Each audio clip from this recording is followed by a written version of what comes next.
ওকে, so আমরা এভাবে left সাইডে একটা নিয়ে নিব, রাইট সাইডে নিয়ে নিব। ওকে, সো এখন টেক্সট টুল নিয়ে আমরা এখানে টেক্সটটা দিয়ে দিব।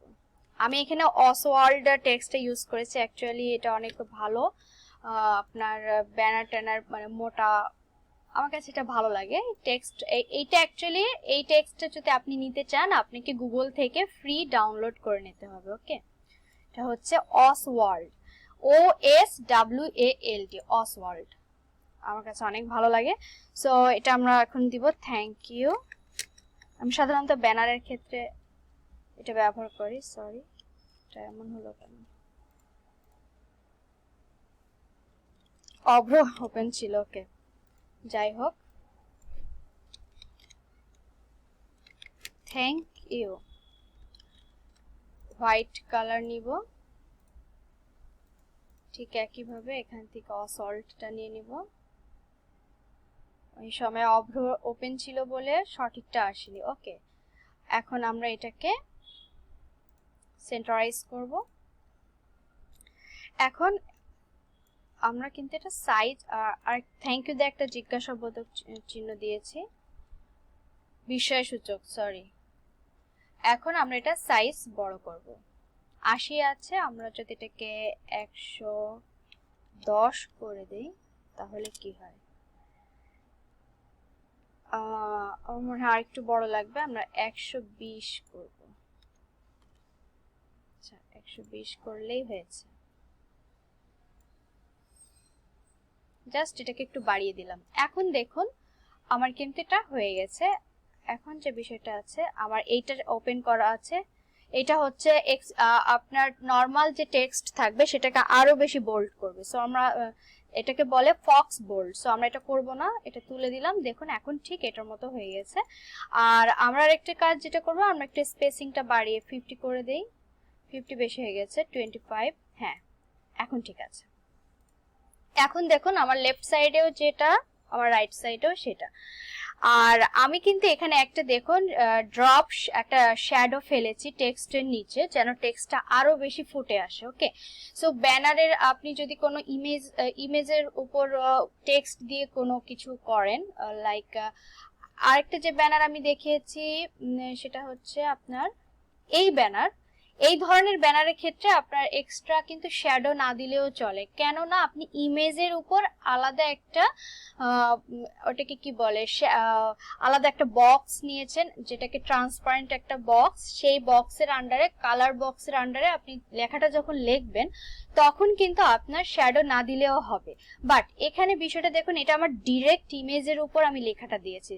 সো আমার লেখাটা ফুটিয়ে তোলার জন্য এক্ষেত্রে যদি আমি শ্যাডো ইউজ করি তাহলে আমার লেখাটা ভেসে উঠবে, আরো সুন্দর লাগবে দেখতে। ওকে, সো আমরা একইভাবে এই টেক্সটের লেয়ারটা সিলেক্ট করে রাইট বাটন ক্লিক করব মাউসের, দেন ব্লেন্ডিং অপশন থেকে এখন আমরা ড্রপ শ্যাডোতে যাব। ড্রপ শ্যাডোতে যাওয়ার পরে এখান থেকে আমার শ্যাডোর সাইজটা ঠিক করতে হবে।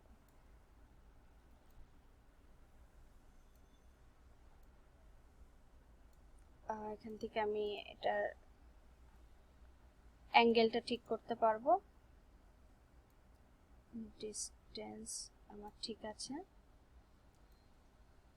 সাইজ ঠিক আছে, অপাসিটিটা একটু কমিয়ে দিব 75। ওকে, সো আমি এখান থেকে আগে রুলারটা উঠিয়ে দিই। এখন দেখুন আমার কিন্তু টেক্সটের উপর ড্রপ শ্যাডোটা ফেলা কমপ্লিট, বাট তারপরেও আমার কিন্তু লেখাটা ফোটেনি, বা আমার লেফট সাইডে যে আমার মেইন ব্যানারটা ওইটা কিন্তু বেশি সুন্দর লাগছে, কেননা আমি ওখানে একটা গ্রেডিয়েন্ট ইউজ করেছি। সো এই গ্রেডিয়েন্টটা কিন্তু সেম এই দুইটা কালার কম্বিনেশনের উপরই করেছি। বাট এখন আমরা একটা কাজ করি, একটু অ্যাপ্লাই করে দেখি অ্যাকচুয়ালি হয় কিনা। এখান থেকে আপনাকে কি করতে হবে, আপনাকে লেয়ারটা সিলেক্ট করবেন। এই লেয়ারটা দেখুন, এটা আমার সেই ইমেজ। সো আমি এখন কি করব, এই ইমেজটাকে সিলেক্ট করার পর দেখো নিচে একটা অপশন আছে আর রাউন্ড চিহ্ন দেওয়া। ওকে, সো এটাতে ক্লিক করলে এখান থেকে আপনি বিভিন্ন ইফেক্ট দিতে পারবেন। সো এখান থেকে দেখুন বিভিন্ন টুল আছে, আমরা এখান থেকে গ্রেডিয়েন্টটা সিলেক্ট করব। গ্রেডিয়েন্ট সিলেক্ট করার সঙ্গে সঙ্গে দেখুন আমি বলেছিলাম যে এটা সিলেক্ট করলে হয় কি ডিরেক্ট, আচ্ছা আমরা মাস্কিং করে নিতে পারবো। ওকে, মাস্কিং করলে প্রবলেম হবে না, হ্যাঁ মাথায় আসছে। সো আমরা ফার্স্টে কি করব, আমরা ফার্স্টে গ্রেডিয়েন্টটা চুজ করে নিয়ে আগে আমরা এখান থেকে একটা ডাবল গ্রেডিয়েন্টটাই নিয়ে নিব, অর না এটা নেওয়ার থেকে আমি এটা নিয়ে কাজ করাটাই বেটার হবে। ওকে, সো এখান থেকে দেখুন আমার এখানে আমি ঠিক সেম যে কালারটা বর্ডার ইউজ করেছিলাম আপনারা দেখতেই পাচ্ছেন, ঠিক সেই কালারটাই ও নিয়েছে, সমস্যা নেই। এখন আমি এখান থেকে অ্যাঙ্গেলটা নিব। তার আগে আমি গ্রেডিয়েন্টটাকে যদি ক্রিয়েট ক্লিপিং মাস্ক দেই তাহলে দেখুন আমার মূল ইমেজটার উপর গ্রেডিয়েন্টটা পড়ছে। এখান থেকে ওকে, এখন আমি এটা অপাসিটি কমিয়ে দেব, আমার রিয়েল ওই ইমেজটার মতো একটা ইফেক্ট আনতে যদি আমি চাই।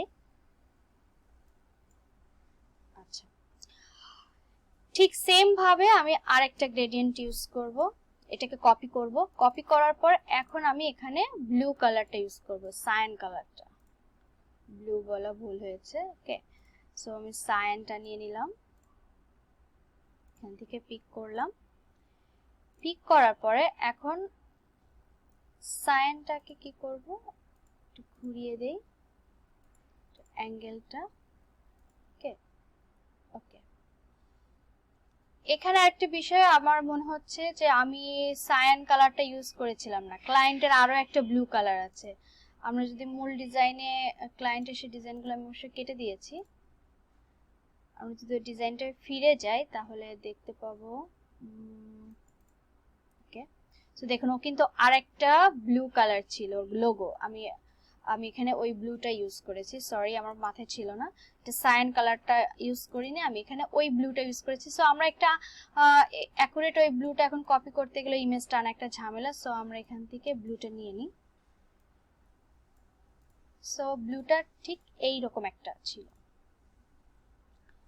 আমরা এখান থেকে কপি করে নিই, কালার কোডটা কপি করে এখানে পেস্ট করে দেব। ওকে, সো এখন কিন্তু বিষয়টা মনে হচ্ছে ঠিক আছে। সো এখান থেকে আপনি স্কেলিং বাড়াতে কমাতে পারবেন।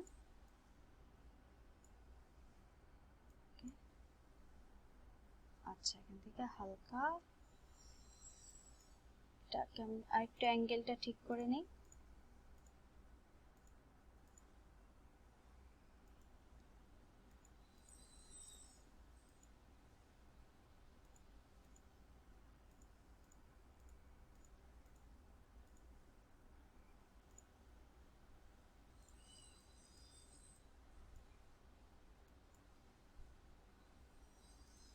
ওকে,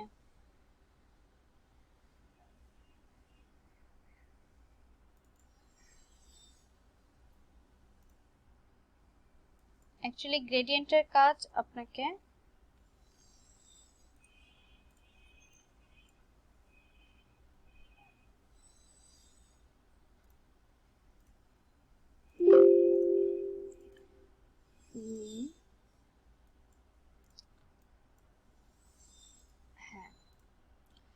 এখানে অ্যাকচুয়ালি আমার মাঝখানে এখানে দুইটা কালারের মানে হচ্ছে এই যে আপনি মেইন কালারটা দেখছেন এইটা হচ্ছে ডার্ক কালারটা যেটা গোড়ার দিকে থাকবে, আর এইখানে যেটা দেখছেন এটা খুবই সামান্য একটা ইফেক্ট ফেলবে। সো আমি মাঝের জায়গাটা আমি ব্ল্যাক রাখার চেষ্টা করেছি আর এটা আমি রেডিশ রাখার চেষ্টা করলাম। এখন আরেকটা বিষয় এখানে লক্ষ্য করুন, আমি যখন গ্রেডিয়েন্টটা দিলাম এই ইমেজের মতোই, কিন্তু দেখুন এখানের এই ইমেজের মাঝখানের অংশটা কিন্তু আমার এই দুইটা গ্রেডিয়েন্ট ফেলার ফলে কিন্তু মাঝখানে আমার একটু একটা আলাদা একটা পর্দা মতো পড়েছে, রাইট? আপনার কাছেও কিন্তু সেম মনে হচ্ছে, জিনিসটা ক্লিয়ার লাগছে না। সো এক্ষেত্রে আমি গ্রেডিয়েন্টের এটা আরেকটু কমিয়ে দিব।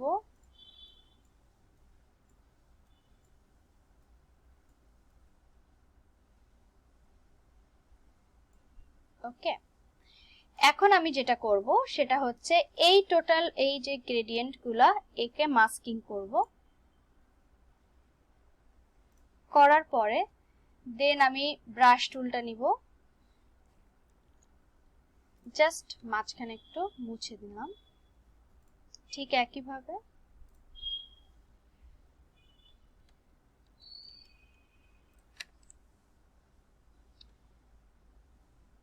ওকে।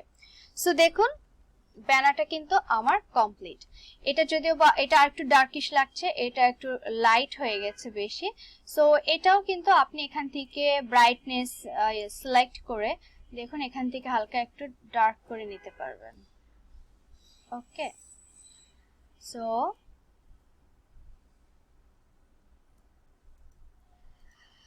হয়ে গেল ব্যানার ডিজাইন। আমরা আমাদের ফার্স্ট ব্যানার ডিজাইনটা কমপ্লিট করেছি। এখন আমরা সেকেন্ডটায় যাব। সেকেন্ড ওয়ানটা চলুন আমরা সিলেক্ট করব। এখানে সেই নিয়ন ইফেক্ট। সো এই নিয়ন ইফেক্টটা আমি ইউজ করেছি ওই ইমেজটা, ডিরেক্ট ইমেজটার উপরে জাস্ট একটা বর্ডার নিয়েছি আর লেখাটা লিখেছি। সো দেখুন আমি আনলক করে নেইনি বলে আমি যখন এটাকে ড্র্যাগ করে টেনে নিয়েছি তখন হচ্ছে এর ব্যাকগ্রাউন্ড কালারটা ফিল করে নিয়েছে, যেটা আমি আমার গত লেসনেও আপনাদেরকে বলেছিলাম। ওকে, আই থিংক আরেকটু নিয়ে নিলে সুবিধা হবে।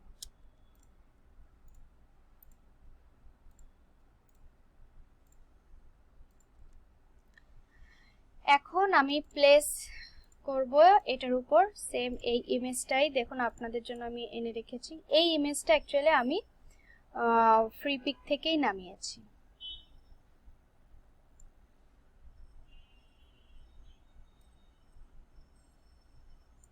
ওকে,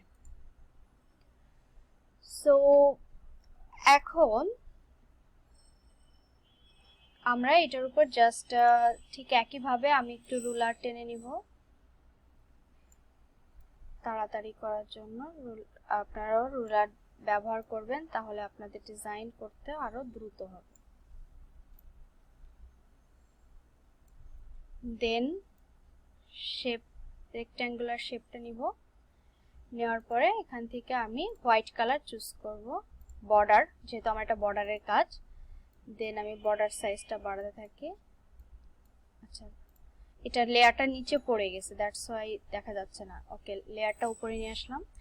আবার এখান থেকে প্রপার্টিসে যাব, যাওয়ার পরে এটা আমার আরেকটু চিকন করে দিতে হবে। ওকে, দেখুন আমার বর্ডার লাইন টানা কমপ্লিট। এখন আমি এখানে যে ইফেক্টটা ইউজ করেছি ঠিক একইভাবে আমি আপনাদের আগের দিনই বলেছিলাম, জাস্ট ব্লেন্ডিং এ যাবেন। ব্লেন্ডিং মোডে যাওয়ার পর আউটার গ্লোতে গিয়ে দেন এখান থেকে যদি আপনি কালারটা ইউজ করেন, করলে স্ক্রিন আছে, আপনি মাল্টিপ্লায়ার দিতে পারবেন, নরমালও দিতে পারবেন। এখান থেকে দেখুন আপনি স্প্রেড করাতে পারবেন, সাইজটাকে ছোট বড় করাতে পারবেন। ওকে,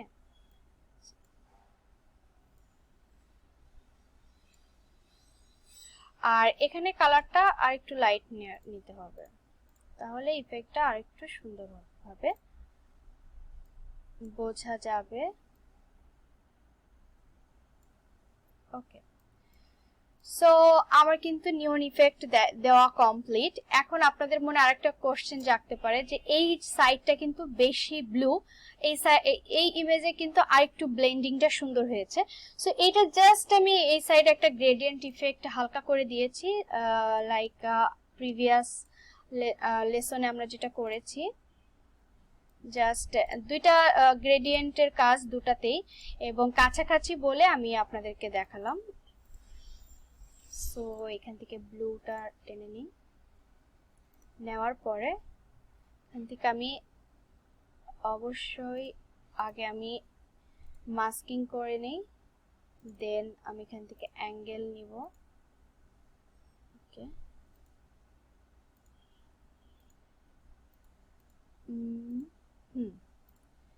এটা বাড়িয়ে দেই,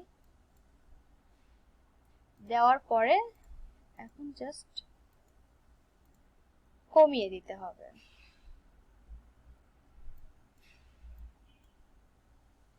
সো আমার কিন্তু অরিজিনাল ইমেজের ইফেক্টটা চলে এসেছে। দেখুন আমি যদি এটা তুলে দিই তখন এই ব্লু এর পরিমাণটা বেশি হয়ে যায়, বাট এরকম করে দিলে আমার কিন্তু ব্লেন্ডিংটা সুন্দর হয়েছে। এখন যেটা আপনাদেরকে করতে হবে ঠিক একইভাবে আমি একটা টেক্সট টুল নিব, নিয়ে এখান থেকে আমি টেক্সট সিলেক্ট করব।